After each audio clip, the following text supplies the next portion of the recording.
Sila kuya ate naman po ay handa naman po tumulong. At napakadali po nilang halapitan.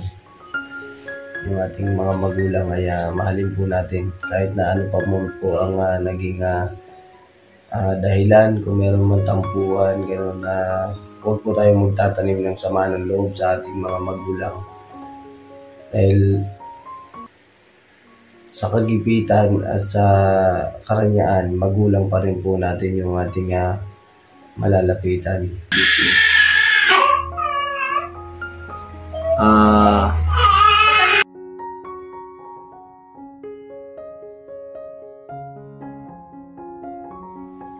Pagpalang araw po sa atin lahat mga ka-business, mga kapapi. Kamusta po kayo? Sana nasa maayos po kayo nakalagayan mga ka-business, mga kapapi. At ito nga po, ang inyong si Deng Mercedes. At andyan po si Daddy Barnok. Ayan po. Gising po. Yan po mga ka-business. Mapagpalang good morning po. Good morning sa atin lahat mga ka-business. Kanina po kasi mga ka-business ay nag-edit ako. So natapos ako ng alas 12. Alas 12? Anong oras na ba dyan eh? Ngayon po mga business, alas 3 na po ng madaling araw. Pasado 3. Pakita mo kasi baka mamaya sabihin. Ayun o, 3:27. Kita ba? Kita ba? Ayun mga business o. 3:27. Ba't kasi ang puti ng ulo?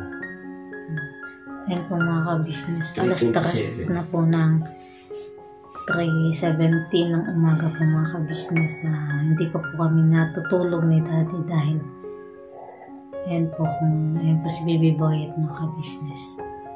Ayan po kasi mga ka-business kanina pagkatapos ko po mag-edit kaya umiyak nga po si Baby Boyet. Pagka iyak po ni Baby Boyet kanina ay lumabas po ako. Tapos kumuha po ako ng tuba. Pinahid ko po sa kanya. Tsaka malunggay. Nilaga ko po. Nilaga ni Mercedes. Para painom. Kaso ayaw niyang uminom ng nilaga. Tubig. Apo. Kasi po mga ka-business, mga kapapi, sa ngayon po,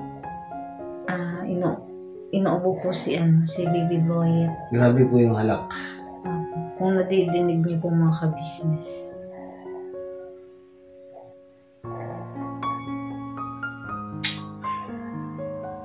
Hindi po kami, huwag kami matulog kasi yung niya po kasi grabe talaga.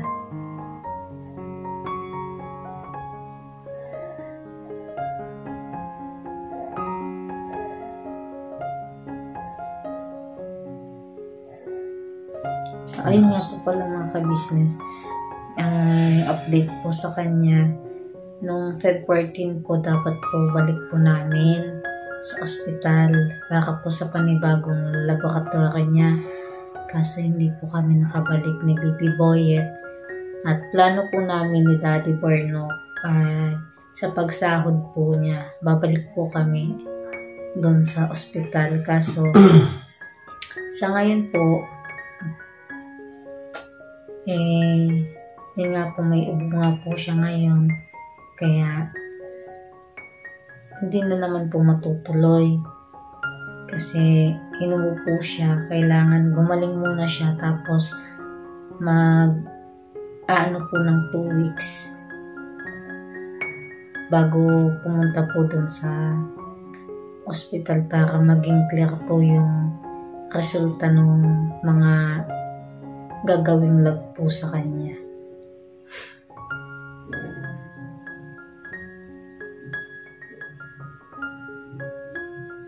naan po yung ano niya, yung ubo. Ang tigas.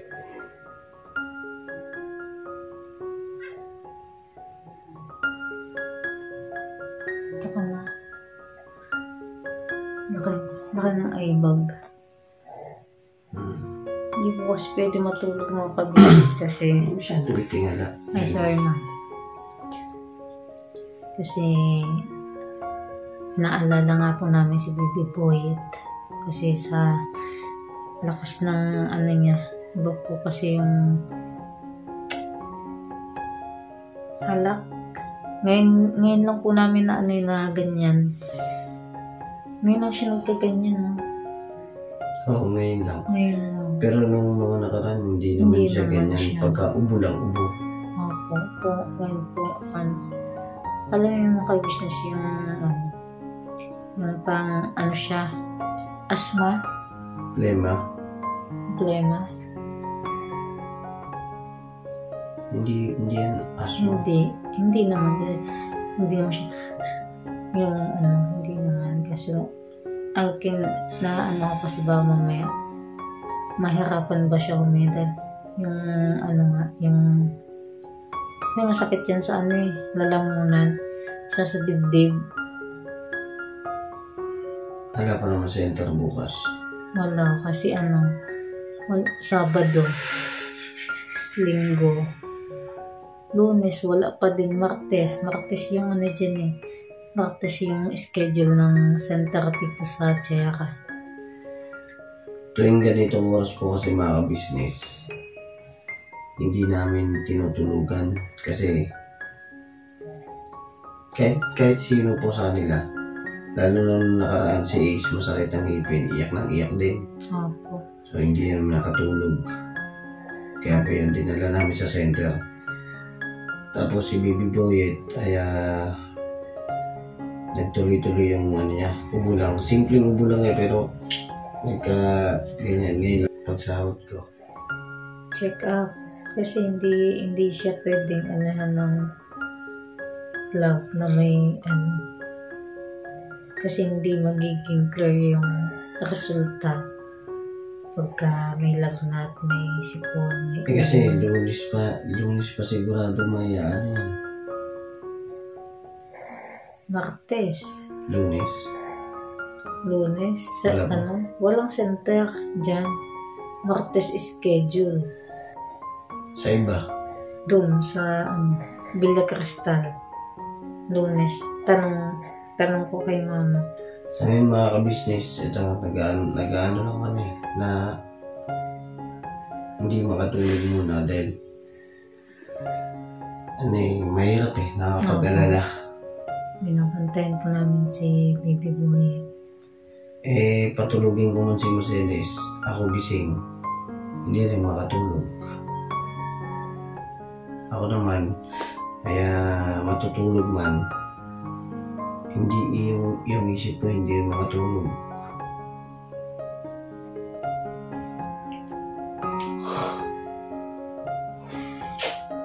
Antok na. Kape? Kape ka? Wala nang kape. May kape pa dyan isa. May isa pa dyan kape. Templa ako. Hati tayo. Ganito lang mga business. Sana yung opinion lang at saka yung comment na maganda. Bakit? Siyempre, baka sabihin, puyat na naman kayo, dapat nagpapalitan kayo. Hindi magagawa yung mga business. Pero salamat po sa mga concern. Yes po. Yun, at salamat po ng marami sa inyo dahil maging kayo ay nag-aalala. Hindi po ba? Kaya rin po mga business ay maaaring may pakiramdam na hindi rin mapakali at hindi nyo maiiwasan na magsabi o magsalita sa amin ng bakit ganito, bakit ganon. Tanggalin nyo po yung bakit, paano at ano. Yun po mga business. Yung paano kung dali na lang si Baby Boyet sa ospital, di ba? Hindi po ba? Ano kaya kung sa center muna, di ba? Siya na kayo mga business kasi yung may mga nagko-comment po kasi na laging puyat. Ayun, nandun na po tayo sa pagsiselfon. Naaawat na po namin yung mga bata. At salamat po sa mga nag-comment na sawayin, ganyan, o sigihin. Kasi po talaga mga ka-business, ginagawa naman po namin yan. Ang ginawa ko po kasi, kailangan po sila talagang pagalitan, paiyakin para makatulog. Ayun po mga ka-business, yung dalawa. Tulog. Yung dalawang bata. Yan po, tulog po sila. Nakatulog po sila siguro mga alas 8 o mga 7:30, mga ganun. Dahil pinagalitan ko po sila dahil sa kaka-cellphone. Pati po si Mercedes, hindi ko muna pina-cellphone. Nakikita po kasi ng bata na ba't si mami? Yan. Siguro muna mga ka-business, mag-iinit muna si Mercedes para makapagkape. Alas 3:38 na po eh. At may pupuntahan pa ako mamaya, umaga. Alas 5. Alas 5 po, aalis po ako. Alis po si Dada. Ito po ako naman na church. Mag-init lang ako. Nahawakan mo to. Isama mo na yan. Ayun na mga misis, samahan niyo po si Mercedes na mag-init ng,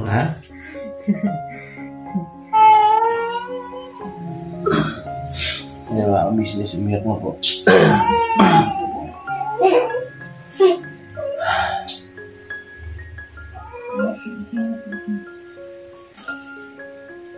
Wala po kasi yung mangingi po kay mama ko ng gamot mamaya pagliwanag.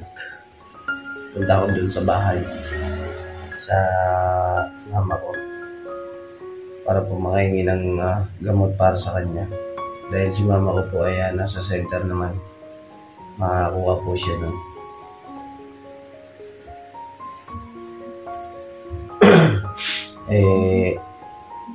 Tayo naman po mga ka-business talagang pagka ganito sa magulang tayo tatakbo.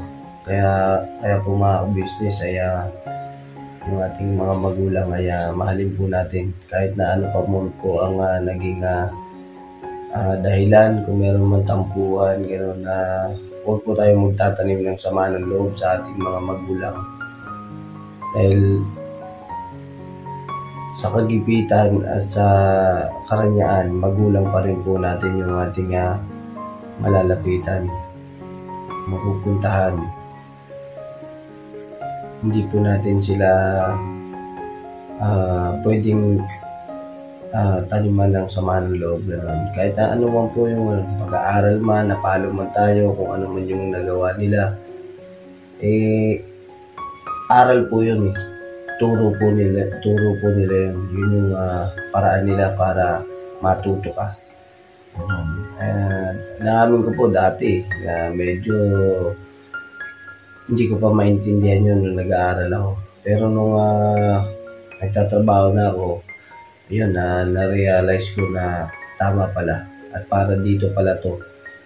Para, siyempre, meron tayong nakakaharap na ibang tao o nakakasalimuha tayo. Kaya, natututo rin tayo. Kasi, yung nagiging pananalita at saka yung pagharap natin sa tao ay turo ng mga magulang natin. Merong iba na hindi nila naituro, pero may mga ginagamit na kasangkapan ng Panginoon Diyos para gumamit ng ibang tao para yung hindi mo pa nalalaman ay maituro. Ayan, gaya po ni Kuya Business, yan. Marami po siyang naituro sa akin na paraan para makipag-usap sa ibang tao. Ilabas din yung naturalesa ngayon sa tao, tsaka kung paano mo tratuhin ng gusto ang magulang at kung paano hindi ka magtanim ng sama ng loob at higit sa lahat yung pagiging isang balat sibuyas. Sila kuya ate naman po ay handa naman po tumulong at napakadali po nilang halapitan. Ito na po pala si Mercedes, mga ka-business. Ayan, nakapagtimpla na ng kape. Tapos po tayo. Yan. May malanggi pa. May ano po yan, may malunggay. Yung nilaga po kanina, yun din. May malunggay. Tama yan, tama. Natulog ulit siya. Yan, nakatulog ulit si baby boy at mga ka-business. Kape lang muna kami mga ka-business at antabay lang po kami ulit. Kung iiyak na naman po siya. Ayan. Diba, may?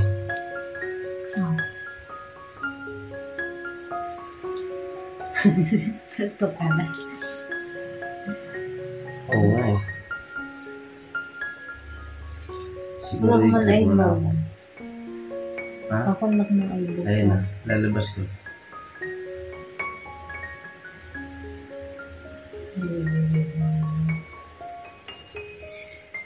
Sari-saring problema sa ulo mo'y tumutorta, kaya lahat ng halos ng paraan sinubok mo, ngunit di umubra. Ba't di ka tumawa? Bakit hindi? Tawanan mo ang iyong problema. Pero bago ka tumawa mga ka-business, ipanalangin po muna natin yan sa ating Panginoon Diyos. Ang problema, suliranin sa ating buhay. Saka mo itawa. Hindi po ba mga ka-business? Pagpauna po natin lagi ang panalangin. Pagpauna po natin yung ipasa Diyos natin ang lahat. Tapos mararamdaman mo na lang, wala na. Tatawa mo na lang siya. Anto ko na rin.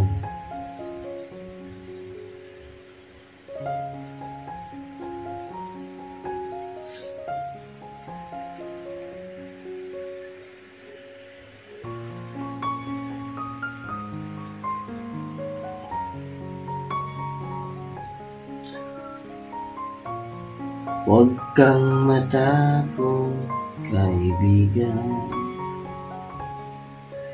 Ika'y aking pakikinggan.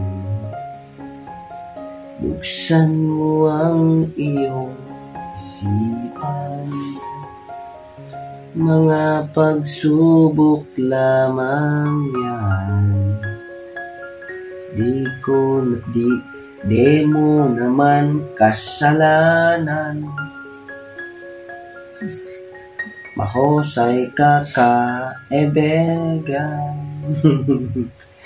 Yan ang iyong tandaan. Anong malay mo? Bilog ang mundo. Baka bukas magkasama tayo sa muling pag-eko ang aking mundo, ating mundo. Anong malay mo? Bilog ang mundo.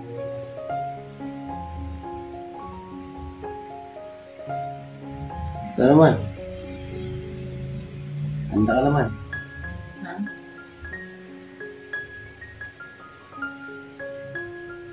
So yun na mga ka-business, kantahan muna tayo, pero silent lang. Kasi baka magising si Baby Boy. Kanta, awit. Bakit ngayon ka man? Bakit ngayon kung kailangan aking puso'y meron ng laman? Ikaw naman. Ano po sunod na? Sana'y nalaman ko na darating ka. Dat babae. Sana'y nalaman ko na darating ka sa buhay ko. Di sana. Lalaki. Naghintay ako. Babae. Ikaw sana ang aking yakap-yakap. Ano po? Lalaki. Ang iyong kamay ay laging aking hawak. Ay, ikaw na kumanta. At hindi ka na. At hindi ka. Ulit. Bakit ngayon ka lang? Ikaw. Ulit. Ulit. Bakit ngayon ka lang? Ano ba yung ano? Tumating sa Hindi buhay. Yun eh. Sige, ulit. Bakit ngayon ka lang? Bakit ngayon? Kung kailan ang aking puso meron ng taba. Ano yung kasunod? Sana'y nalaman ko Yan.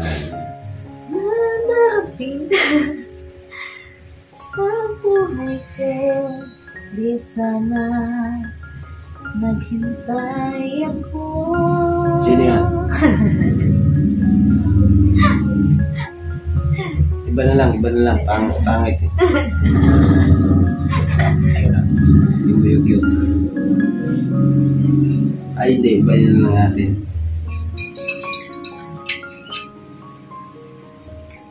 Gising kami ngayon. Alas 4 na. Gising ka pa. Bakit ba? Dahil sa anak mo.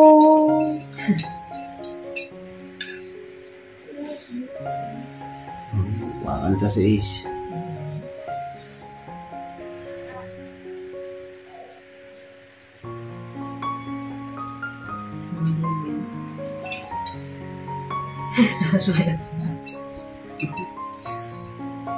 Malikot matulog ang mga anak mo.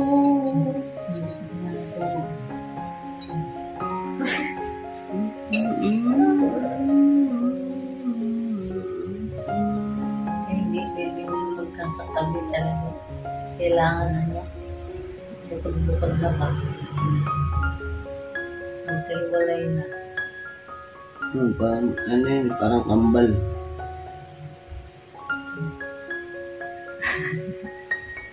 Pag umihi. Basa yan. Katuwa.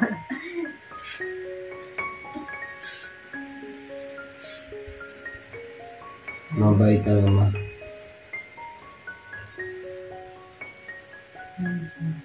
Tatanggalin yung halak niyan. Buti na kanina po nakapis. Nung nag-edit ko sila ko yun.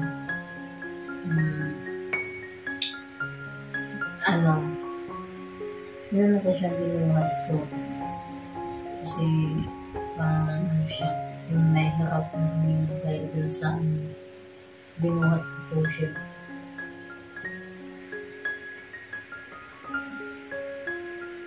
Tapos maya po umiyak na siya. Pinagdududo ko, ayaw na ko dumiti. Iyak siya. Kaya hirap siya kasi yung niya, yung masakit nga dito at isa lang naman tsaka siya dito.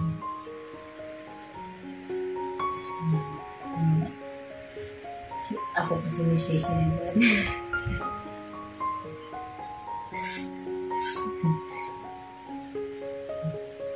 Hindi, kasi ako mga ka-business, yung nararamdaman ko.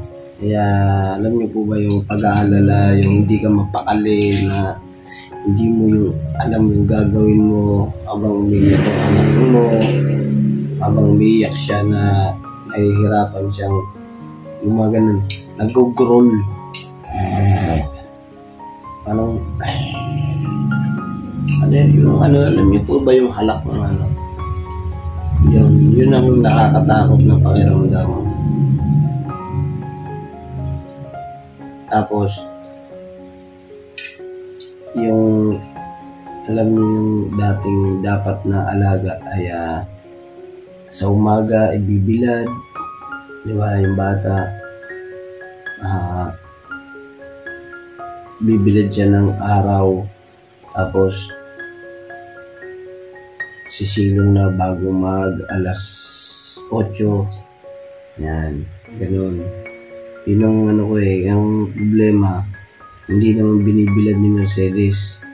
Nabibilad lang siya pag tanghali na, yung alas 12, yan, di ba? Hindi kasi lumalabas siya mga ka-business ng bahay. Kasi mga ka-business, yung ngayon lang po siya ulit hindi nakalipad. Nakalipad. Lipad.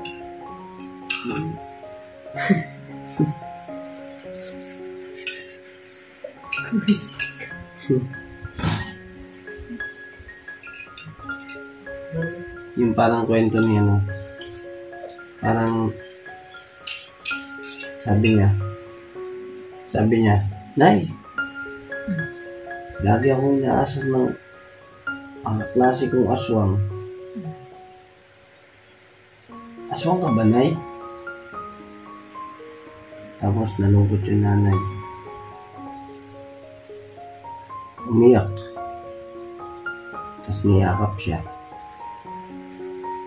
Pagkayakap, yun, lumipad na. Sabi.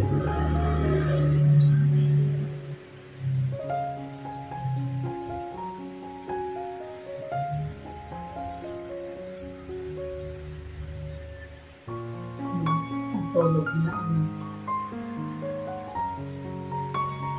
Okay na yung hininga niya. Okay na yung paghinga niya, mga ka-business. Wala nang halak.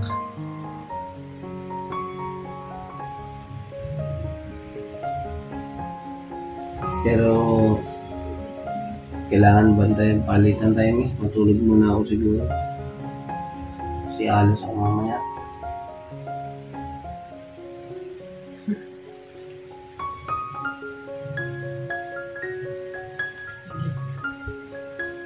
So yun na, mga ka-business, kape muna kami, mga ka-business. Balikan ko lang po kayo mga lahat mamaya. Pagkagising ko, mga ka-business, na mga minamahal namin mga ka-business. Ako si Baby Boyet ay dadalhin ko doon kay mama ko. Electric pan para bukas. So yun na, mga ka-business, buhat na. i-update ko lang po sa inyo itong tag-iiyak nga po si Baby Boyet, mga ka-business.